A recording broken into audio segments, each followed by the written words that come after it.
بسم اللہ الرحمن الرحیم وبہ نستعین۔ میرے بھائیوں، بزرگوں، دوستوں، ایک رات آ رہی ہے، وہ عید الفطر کی رات ہے۔ عید الفطر کی رات بہت ہی عظیم، بابرکت اور قدر و قیمت والی رات ہے۔ یہ وہ رات ہے جس رات کے بارے میں یہ کہا گیا، سمیت هذه اللیلۃ لیلۃ الجائزہ۔ یہ وہ رات ہے جس رات کا نام انعام کی رات رکھا گیا، یعنی عید الفطر کی رات جو ہے وہ انعام کی رات ہے۔ اس میں اللہ تعالیٰ اپنے بندوں کو انعام دیتے ہیں۔ لطائف المعارف صفحہ نمبر 380 میں ایک روایت ہے، وہ حضرت عبداللہ ابن عباس رضی اللہ تعالیٰ عنہ سے مروی ہے۔ یہ روایت حضرت عبداللہ ابن عباس رضی اللہ تعالیٰ عنہما فرماتے ہیں کہ آقا صلی اللہ علیہ وسلم نے فرمایا کہ رمضان المبارک میں ہر دن افطار کے وقت اور جمعہ کے ہر لمحے میں اللہ تعالیٰ لاکھوں لوگوں کو دوزخ سے آزاد کرتا ہے۔ اسی طرح سے جب رمضان کی آخری رات آتی ہے تو اس رات میں اللہ تعالیٰ اسی قدر لوگوں کو دوزخ سے آزاد کرتا ہے جتنا کہ پوری رمضان میں دوزخ سے آزاد کیا تھا۔ اسی طرح سے مسند احمد میں حضرت ابو ہریرہ رضی اللہ تعالیٰ عنہ کی روایت منقول ہے۔ حضرت ابو ہریرہ رضی اللہ تعالیٰ عنہ فرماتے ہیں کہ آقا صلی اللہ علیہ وسلم نے فرمایا کہ میری امتی کو 5 ایسی چیزیں دی گئی رمضان میں جو پہلے والی امتی کو نہیں دی گئی، سابقہ امتی کو نہیں دی گئی۔ ان 5 چیزوں میں سے ایک چیز کا خاص طور سے ذکر کرتے ہوئے آقا صلی اللہ علیہ وسلم نے فرمایا کہ ایک چیز یہ ہے کہ رمضان کی آخری رات میں اللہ تعالیٰ روزے دار کی مغفرت فرما دیتا ہے۔ کسی نے دریافت کیا آقا سے، کیا یہ شب قدر ہے؟ آقا صلی اللہ علیہ وسلم نے فرمایا کہ نہیں، یہ شب قدر نہیں، بلکہ اصول یہ ہے کہ اگر کوئی مزدوری کرتا ہے تو کام ختم ہونے کے بعد ہی اسے مزدوری دے دی جاتی ہے۔ اسی لیے جب رمضان مکمل ہو گیا تو آخری رات میں اللہ تعالیٰ انعام دیتے ہیں۔ وہ انعام کیا کہ روزے دار کی مغفرت فرما دیتے ہیں۔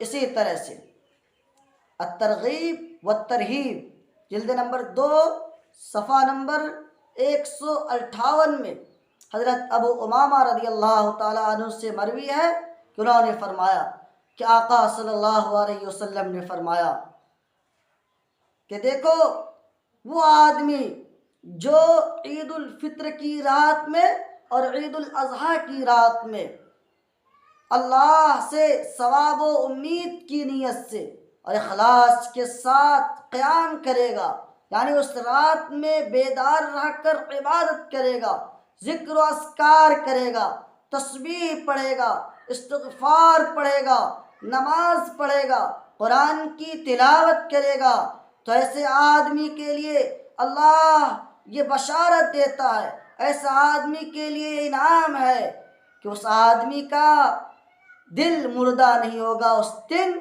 جس دن کے سارے قلوب مردہ ہو جائیں گے۔ لم یمت قلبہ یوم تموت القلوب، اس آدمی کا دل اس دن بھی مردہ نہیں ہوگا جس دن کے سارے قلوب، سارے دل مردہ ہو جائیں گے۔ اسی طرح سے الذہبی صفحہ نمبر 748 میں حضرت معاذ ابن جبل رضی اللہ تعالیٰ عنہ سے مروی ہے، انہوں نے فرمایا کہ آقا صلی اللہ علیہ وسلم نے فرمایا کہ من احیا اللیالی الاربع، وہ آدمی جو 4 راتیں بیدار رہا، یعنی بیدار رہ کر اللہ کی عبادت کیا، ذکر و اذکار کیا، نماز پڑھا، استغفار کیا، قرآن کی تلاوت کیا، تو وہ آدمی جو 4 راتیں، سوال ہے وہ 4 راتیں کیا ہے، تو انہوں نے اس کا ذکر فرمایا کہ وہ 4 راتیں کیا ہے۔ ان 4 میں سے انہوں نے خصوصیت کے ساتھ فرمایا ایک رات عید الفطر ہے، عید الفطر کی رات ہے۔ فرمایا کہ یہ 4 راتیں جو عبادت کیا اس کے لیے کیا ہوگا، وجبت لہ الجنہ، اس کے لیے جنت واجب ہو جاتی ہے۔ اسی طرح سے ہم اور آپ سن کر حیران ہو جائیں گے کہ کتنے انعام ہیں اس میں۔ حضرت عبداللہ ابن عمر رضی اللہ تعالی عنہما سے مروی ہے، انہوں نے فرمایا کہ یہ روایت موقوفاً عبداللہ ابن عمر سے ہے۔ حضرت عبداللہ ابن عمر نے فرمایا کہ دیکھو 4 راتیں ایسی ہے کہ لا ترد فیہن الدعاء، کہ ان راتوں میں دعائیں رد نہیں کی جاتی ہیں، یعنی جو بھی ان راتوں میں دعائیں کرتا ہے، جو دعا کی جاتی ہے اسے رد نہیں کیا جاتا ہے۔ تو حضرت عبداللہ ابن عمر نے ان راتوں میں سے ایک رات عید الفطر کی رات کا بھی ذکر فرمایا۔ میرے بھائیو، بزرگوں، دوستو، میں نے آپ کے سامنے چند روایتیں اور احادیث پیش کی۔ ان روایتوں احادیث سے یہ بات بہت واضح ہو گئی کہ رات عید الفطر کی رات بہت ہی قیمتی رات ہے۔ عید الفطر کی رات بہت ہی بابرکت، عظمت والی اور قدر و قیمت والی ہے۔ یہ الگ بات ہے کہ محدثین نے ان روایتوں میں کلام کیا ہے، ان روایتوں کے متون پر کلام کیا، طرق پر کلام کیا، اسانید پر کلام کیا، یہ اپنی جگہ درست ہے، لیکن کثرت روایتوں سے یہ بات تو بہت واضح ہو گئی کہ اس رات کی بڑی فضیلت ہے۔ کسی روایت سے یہ معلوم ہوا کہ انعام کی رات ہے، تو کسی روایت سے یہ معلوم ہوا کہ وہ رات ہے جس میں بڑی تعداد میں مغفرت کی جاتی ہے۔ کسی روایت سے یہ معلوم ہوا کہ اگر اس رات میں بیدار رہ کر عبادت کی جائے تو جنت واجب ہو جاتی ہے، اور ایک روایت سے یہ بھی واضح ہو گیا، سمجھ میں آ گیا کہ اس رات میں اگر دعا کی جائے تو دعا رد نہیں ہوتی۔ اس لیے میرے بھائیو، بزرگوں، دوستو، اس قیمتی رات کو، فضیلت و اہمیت اور قدر و قیمت والی رات کو ہم ضائع نہ کریں۔ لیکن حال یہ ہے کہ بہت سارے احباب وہ ہیں جو عید الفطر کی رات کو بازار میں گھوم کر کے، کپڑے خرید کر کے، سامانوں کو خرید کر کے ضائع کرتے ہیں۔ ارے خریداری کے لیے دوسری راتیں بھی ہیں، اس رات کو کیوں خریداری کے لیے ضائع کرتے ہو؟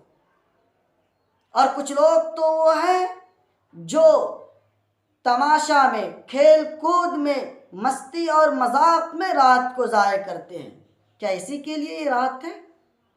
اور کچھ لوگ تو وہ ہیں جو موبائل دیکھنے میں رات کو برباد کر دیتے ہیں۔ یہ حال ہے ہم اور آپ کا۔ ابھی کرونا وائرس پھیلا ہوا ہے، جس کے وجہ سے جگہ جگہ پر لاک ڈاؤن لگا ہوا ہے۔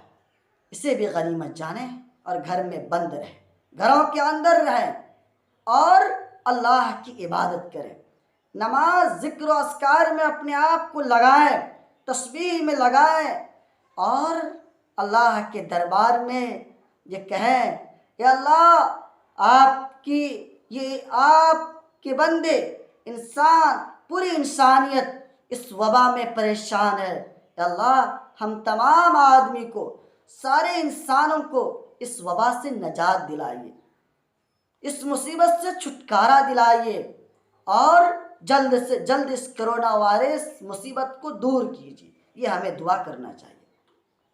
ابھی ضرورت ہے کہ دعا کر کے رات کو ضائع ہونے سے بچائیں، عبادت کر کے رات کو کام میں لائیں، رات کو ضائع ہونے سے بچائیں، اور بازار میں جا کر کے اپنی جان کی حفاظت، بازار میں جانے سے رک کر کے اپنی جان کی حفاظت کریں۔ یعنی بازار جائیں گے، خدا نخواستہ اگر یہ وائرس لگ گیا تو جان کو خطرہ ہے، اور بازار میں دکانوں میں گھوم رہے ہیں تو بیجا مال کا کو خطرہ ہے۔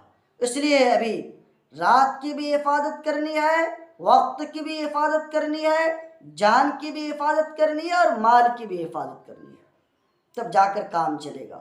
اللہ تعالی ہم سب کو کہنے سننے سے زیادہ عمل کی توفیق دے۔ اللہ تعالی ہم سب کو اس رات میں عبادت کے ساتھ گزارنے کی توفیق دے، آمین۔ ربنا تقبل منا انك انت السميع العليم وتب علينا انك